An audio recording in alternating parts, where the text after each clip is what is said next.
welcome to another exhilarating, thrilling, and all-around fulfilling episode of the In Search SEO podcast, your home for tantalizing SEO talk. In this episode, we jump on zero result SERPs. They're back, but why?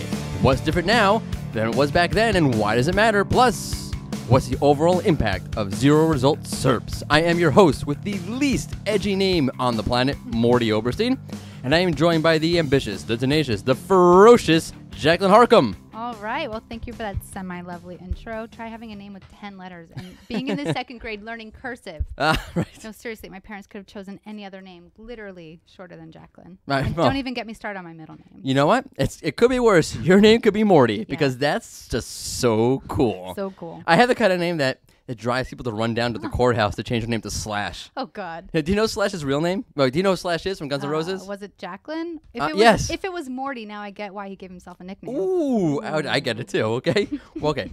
So I'm a big rock and roll guy. We haven't gotten to the podcast about me being a big music guy. But since I was about 7 years old, I've been like really into music. Not playing, listening. Slash's real name, the lead guitarist from Guns N' Roses and then Velvet Revolver with STP Scott Weiland, Saul Hudson. Yep. Now you could rock out to a name like Saul. Hey, Saul. Yeah, Saul. Go Saul. Right. So that's why his name is Slash. All right. Well, let's rock out then to no organic results on the SERP. Because this is what's hot in SEO. Red Hots! Get your Red Hots here!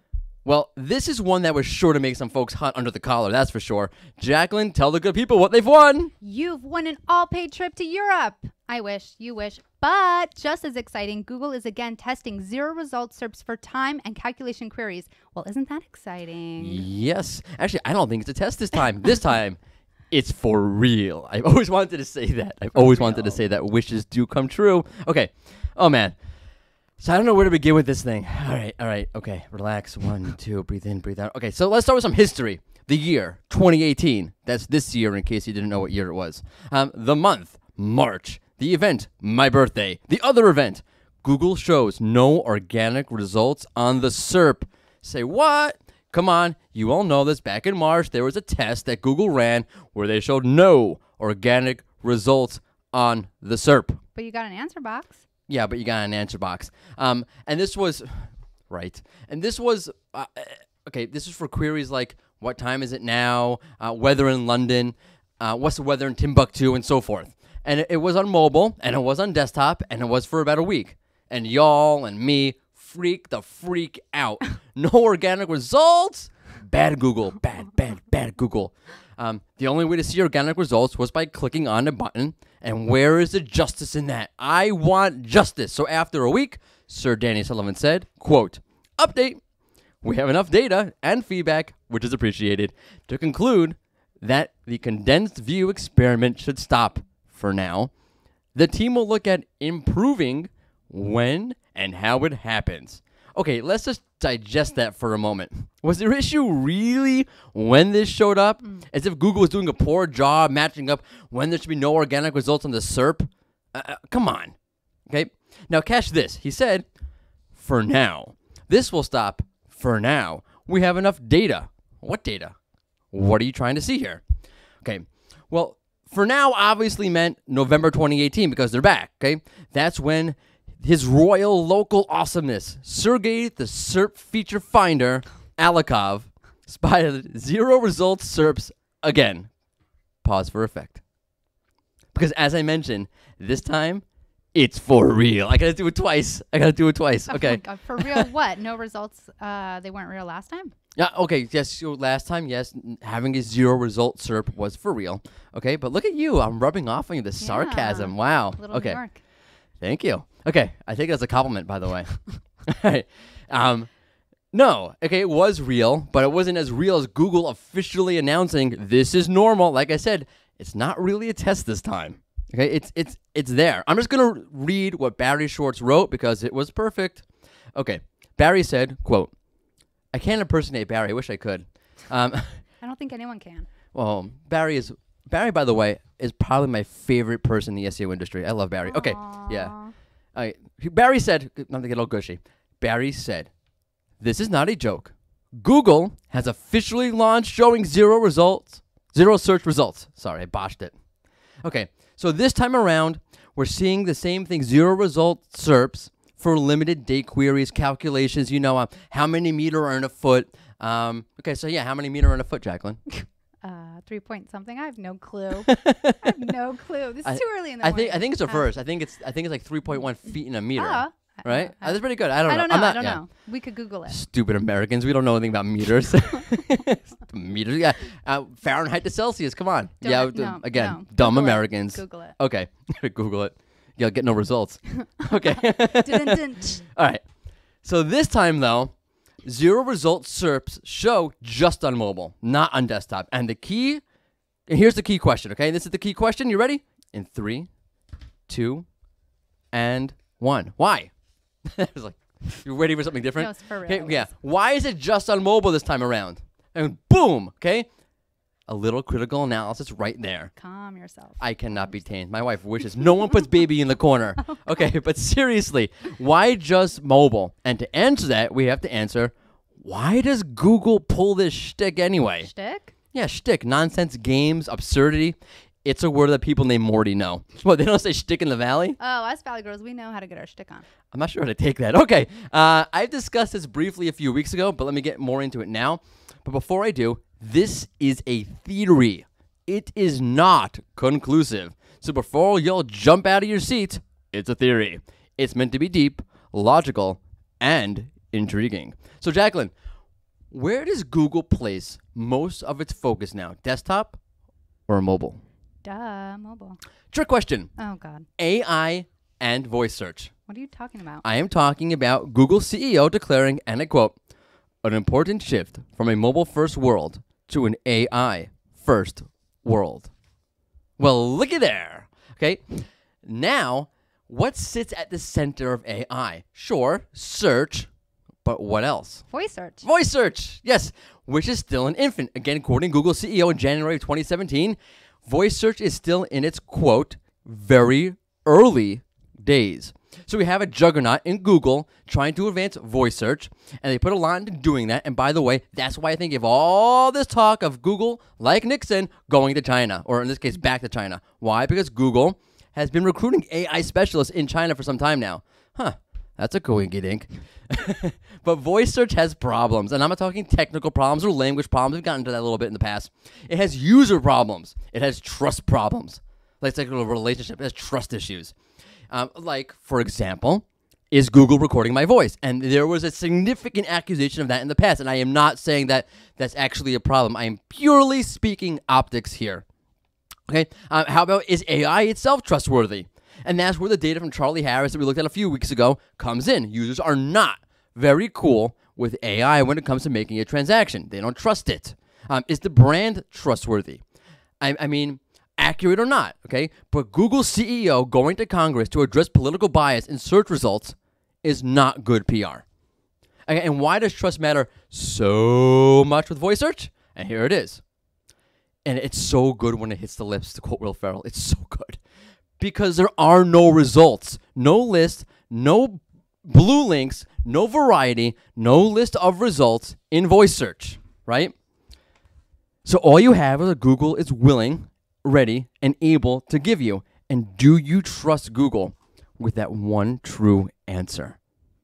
And what better way to test and see just how comfortable users are with the one true answer of voice search than by taking away all of your options on the SERP and seeing if you click on the button to bring them back. And that, I think, is the data Danny Sullivan is talking about. We've collected enough data. What data? There only is one piece of data they can really collect here, and that's if whether or not you clicked on the button to see more results, or if whether or not you were happy with whatever answer box Google offered you. Okay, I'm of course not saying this is the only reason behind the move. This is a theory, and a good one, sure. Okay, why show results when the user will click on nothing anyway? You can make the argument, like, it makes sense. Google's just do this, just only show an answer box. No one's clicking on the blue links anyway. They're showing that big answer box that says that, the weather in New York City is X, right? Who's clicking on anything else? Great, but why not offer the blue links? Okay, and that's where my theory comes in. Why not just leave them there? I don't think anyone would say, you know what? We're so bothered by having so many options here. Okay, when was the last time you went to the store and said, I hate the supermarket. There are so many options. I just want one type of ice cream. Darn this peanut butter tracks versus mint chocolate chip. I want no options. Just Neapolitan. Now you got me thinking about ice cream. No, thank you. Yeah. Yeah, you have me to thank for that. Yeah, seriously. Okay. You're allergic to peanut butter, right? I am allergic to peanut butter, deathly allergic. So that's not a choice for you, right? Peanut butter tracks? It's only mint chocolate Not chip happy. for me. Okay. All right. Back to now. Okay, so why mobile this time around? Simple. Well, not simple, but you know what I mean. Okay. It's the next round of data collection, a more refined collection, a targeted collection. Targeting who? Well, obviously, mobile users. Right you are. Thank you, Watson. You're very welcome. Guess what mobile users do? They use voice assistants. I've seen data from multiple sources that show that anywhere between 50 to 75% of voice assistant usage comes on a mobile phone. Makes sense because you can't schlep your Google Home around with you. Schlep, that's another word Morty uses. People like Morty use. Okay, schlep means like carry around, bring with you. Okay. And that do... okay. And what do mobile users do? They use voice assistants. So what I think happened, Morty's theory is that Google ran a zero-result SERP test again, or this time they kept it around. They're saying it's around forever, on mobile and desktop, right, originally, to see, okay, what's the trust factor out there with zero results being shown with just that one answer coming from us, okay? But now they want to know, how does it look like on mobile? What does the data say with the demographic, the only demographic that we really want to focus on? The demographic that uses voice assistants, the mobile demographic. What does that trust factor look like solely with that one demographic? And that's why you have just mobile and no desktop. And that is my theory. Wow, you really put a lot of thought into this. Yeah. Well, no. I'm going to come on this podcast and offer our lovely audience something off the cuff. No. Okay, listen, I want to add my thoughts, by the way, on the impact of zero-result SERPs. Okay, so let me be so bold as to judge the SEO impact of this. Thank you for that. So how big of a deal do you think this is? I think it's somewhat a big deal. Right. Somewhat. Right. Okay. Well, most people probably say the same thing, right? In a knee-jerk sort of way, they're going to say, well, this is anywhere from being moderately big to being a huge deal. I mean, no organic results. What? No. Okay, but slower down there.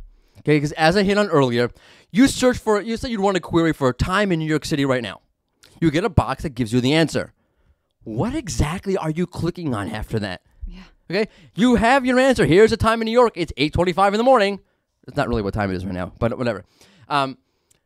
What are you clicking on after that? There's nothing else to click on. So who cares? Right? If Google puts a button there that the only way you're going to access your site is via that button being clicked, are you really losing out on clicks you wouldn't have gotten anyway? Okay. So from that perspective, I would say out of the, on the SEO impact meter, out of a 10, maybe it's a 2, 3, I give it a 4, something like that, whatever. On the other hand, this is a big, big move. And it's breaking down walls. All right, it's throwing away old taboos. Look at it like this. Look how Danny Sullivan responded to the criticism last time. Everyone went wild. Oh my God, there's no results on the SERP. Right? Danny comes back with a whole big Twitter message saying, no. We pulled back the test. We got our data. We got our feedback. This is going away. We went too far. We got it. Okay? This time, SEOs don't like it. Sites are going crazy. Meh. Who cares? Okay? Look at the difference in the response. Why?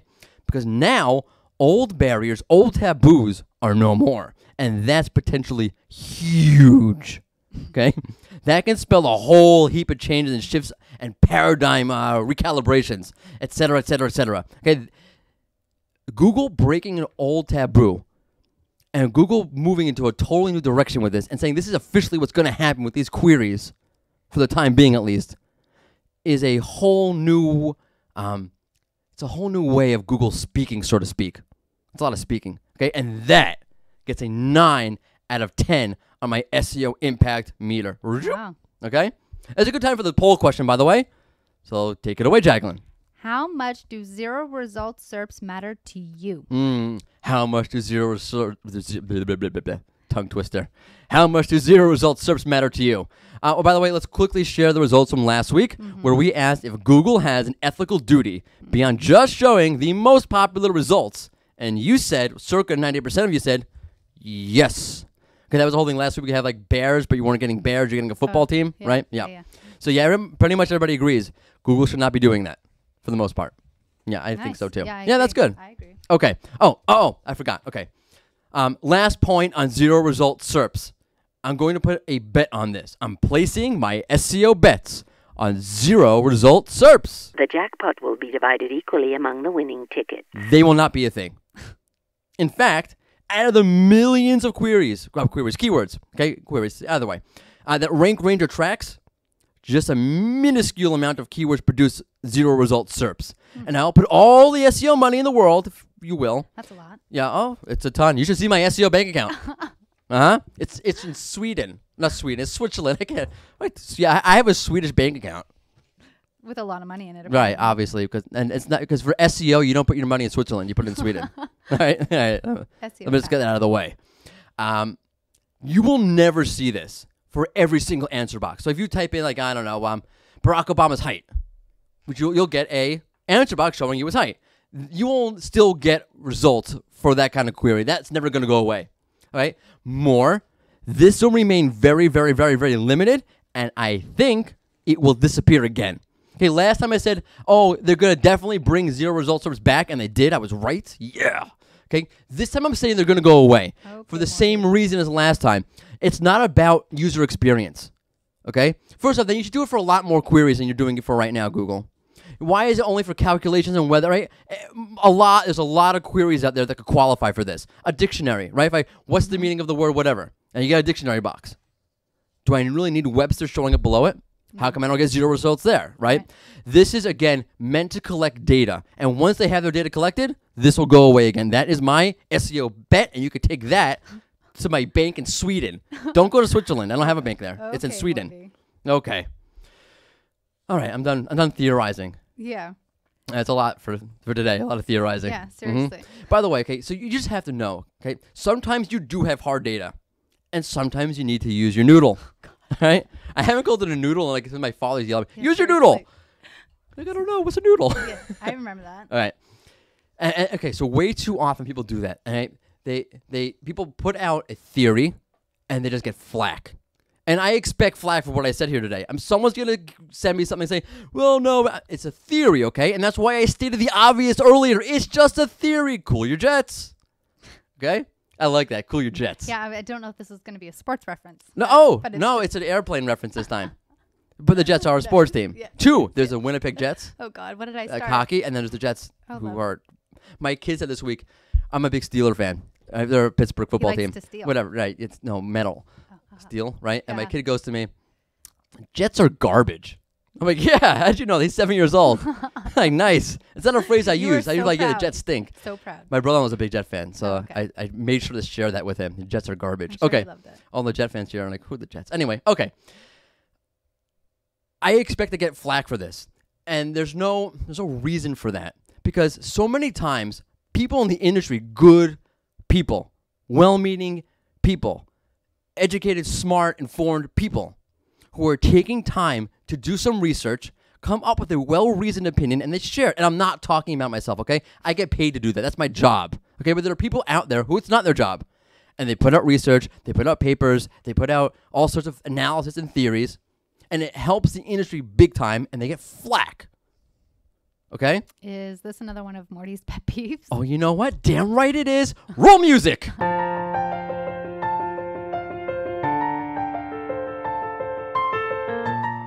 Okay, so you got me going now, okay?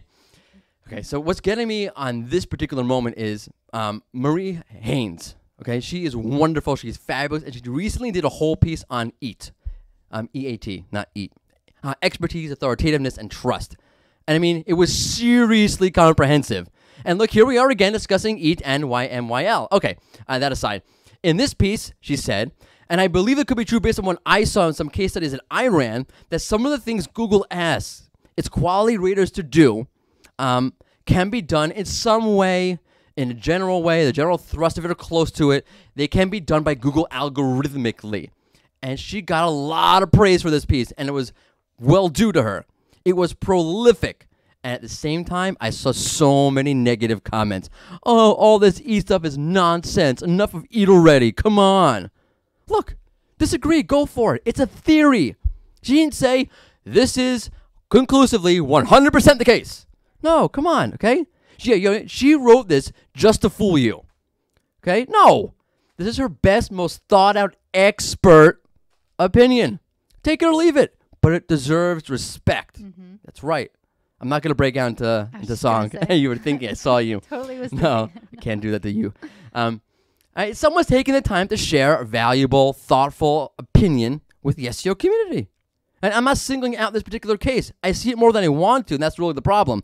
Someone writes something that people disagree with, and instead of being reasonable and accepting the reality that we do not know everything about SEO and Google, and sometimes the best you're going to get is a good theory. No, people just bash it. You know what? You do better, right? Let's say you take a time out of your day, put yourself out there like that, and it's not easy. Okay, listen, all I'm saying is let's tone it down a bit. Let's be courteous. Let's be realistic that sometimes all you're going to get, the best you're going to get is a good theory. Mm-hmm. And I am done because that was so cathartic. That was great. All right, on to the news. Take it away, Jacqueline.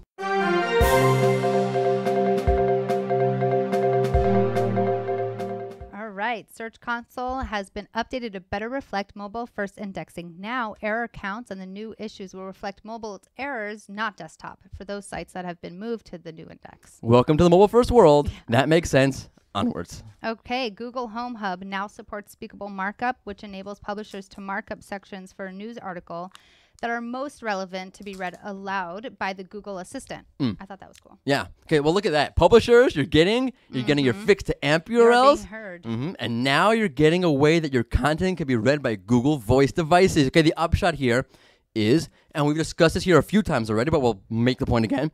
This helps Google offer deeper content. It helps Google have something to offer when someone wants to actually learn something other than if it's raining outside or Shaq's shoe size or how many kilos of cocaine the Rolling Stones did in 1977. Okay? That makes someone just told me, a friend of mine just told me, oh yeah, I bought tickets to the Rolling Stones. I'm like, I heard they had to put Keith Richards' fingers into electrical sockets to wake him up before a show. Oh, Lord. Okay. All right. No, this is great. Just publishers, make sure that you mark up the right sections because if all you do is mark up your headers, that's all Google's going to read, right? The user will ask the question, Google will read your header, and then no mas. Okay, get this. Google has formed a new global strategic partnership with the Walt Disney Company, which will allow Google to serve ads across Disney properties. Disney is killing it. And if you're Star Wars fans, what I mean is Disney has killed it. Okay, in all seriousness, you have to realize what this means. It means everything Disney advertising, okay, comes under the Google umbrella, everything online, especially. I know there was some kind of thing of partnering with actual ads on TV also. I'm not talking about like Mickey Mouse here. You have to realize, okay, Monday Night Football, George Stephanopoulos, Buzz Lightyear, it's all Disney. ESPN, ABC, Marvel, Pixar, all Disney properties. I am very surprised this story did not get more coverage than it did. Yeah, me too. Okay. All right. Any calls from Google Ads location extensions can now be counted as conversations as long as the account level conversions. Conversions. Sorry. Thank you. No problem. As long as the account level call reporting is enabled. Okay. Well, I guess that should boost some conversion rates on your reports because it's the same in reality. But yeah, on your reports. Yeah. Okay. What do you got? All right. Google's new search results page design has a rounded search bar that now sticks to the top of the page as you scroll through the search results. Fancy. I don't know if you checked it out. I've seen a few times. Yeah? Yeah. Oh, it's interesting. I like it. Yeah. All right. You know what? Actually, let's jump on that last point. Okay. Because I was debating what to discuss here. Here, I'll tell you in a minute what's here. Okay. But so let's stick with SERP. This is a week of like SERP. We're going all in on SERP, or zero organic results, and now the big change to the format, the UI, the SERP now looks different. This comes from an all-around great guy, Brody Clark, and his article is Google about to launch a design overhaul as we get into our content of the week. Winner! So Brody wrote this before the update, right before Google rolled out their new the new way the SERP looks. So hence the the title of his article is Google about to, not Google has launched a design overhaul. But I still wanted to bring it up because the good sir brought up a very good point. And thorough as he is, Brody showed that there's actually big implications. For example, Brody saw the new format that Google was at the time testing and now is rolled out has PLAs on 2 rows, not 1. Big whoop, right? Yeah, big whoop, except it makes the PLA is a heck of a lot more visible, right? It's like when you put a lot of space into a tweet to make it look much bigger. Right? It's a nice little hack for you there. Who would ever do something like that? I don't know. Not me. All the time. Okay. The point is, okay, when people ask, why do you care about all these little Google changes? You could say it's because we're sick and it's an addiction. I jest, of course. I mean, you could say that. But it really is because these format changes often signal new trends and new strategies and can often include aspects that have a real impact on what users click on. Okay, what's visible? Look, even a simple sprucing up of a SERP featured box, which the design of the box is now different, okay, can make the box more click attractive. It's more noticeable. We see this with brand redesigns all the time. Right? A brand goes about and redesigns their logo by making a slight little small change. Do we say there, by the way, well, why would you do that? What a small little change. Who cares, right? We don't say that, right? It's because there we somehow intuitively understand that even though it's a small, slight, minuscule change, it does make it just a bit more attractive. And that just a bit can have a big impact, okay? So with the new redesign, so yes, Google rounded this thing into this sticky head and this. Some of these changes, just like when the brand redesigns their logo, can have a big impact on what users actually click on, what they notice when they see the results page pulled up. And that'll do it for our SEO content of the week. Thank you, Brody. So it's that time again, by the way. Oh, no. That's it. Okay. Yep. Our time here is limited. And what I mean here is on the show. I don't mean limited like in the cosmic sense. I'm not trying to get into any sort of cosmic statements. Forget it. Whatever. Our time here is almost out, and I'm out of breath. And now it's time for the fun SEO send-off. Woohoo. Okay. You know you love it. All right. Come on. You're looking at me like, why do we have to do this every week? I'm waiting for it. I'm waiting for it. Okay, here it is. Oh, God. Drum roll, please. Okay. Your fun SEO send-off question for the week is, if Google were a condiment, if it were a sauce, what sauce would it be? So, yeah, I did have a week to think about this. She told me, stop asking me right before the show or on the show. Give me some time. I don't know what that... Seriously. Yeah. So I gave her a week. No, okay, fine. So my answer was honey. Honey. Yes. Mm-hmm. I don't know. So work with me. I don't know. Yeah, just work with me here. Okay. Okay. Let's hear why. Why is it Okay. honey? So the way honey is sticky, dense, and closely linked. Yeah. Google sticks its way into everything, and it's dense with content, links. I don't know. It links together. I have no clue. I'm sorry. These questions are getting more and more ridiculous. I think I should come up with the next one. You should. Why is all the pressure on me? Go ahead. You know what? Fine. Next week, folks, Jacqueline has a fun SEO send-off question. It's on you. No. And I want it in a week in advance. I don't want this nonsense right before the show. You got it. Okay, fine. All right. Oh, okay. Mine. Right. Okay. Yeah. Oh, yeah. Yours. Pancake syrup. Pancake syrup? Gosh. Yeah. Okay. First off, not the natural stuff, not actual maple syrup. Mm-hmm. Okay. Why? Because pancake syrup, like Aunt Jemima. Yeah. It's so good. So good. But you have to wonder what's actually in this that makes it good. Yeah, you don't even want. I don't. Probably not. And it's just like Google, right? It's so good, but what's actually in it? How does it work? What's the... Yeah, got it? Good. Okay, and that will do it for us and this edition of the In Search SEO podcast. Don't forget to subscribe on iTunes. Don't forget to fill out the poll question. You will find that on our Twitter account, on my Twitter account, on Jacqueline's Twitter account, on the Rank Ranger LinkedIn, on the Rank Ranger blog, where we post this very episode of the In Search SEO podcast. Again, subscribe on iTunes. A new episode every single Tuesday. Oh, forgot. Yes. Beta Blitz. All right. The wait is finally over, guys. Rank Ranger has officially released Beta Blitz. Yeah. Check it out, and you are welcome. That's right. See the blog post. Take it for a spin. Sign up for a free trial and put your thumb on the scale and let us know where you want the final version of the reports to go. Above the fold reporting, a SEO industry exclusive, rank fluctuation, keyword track.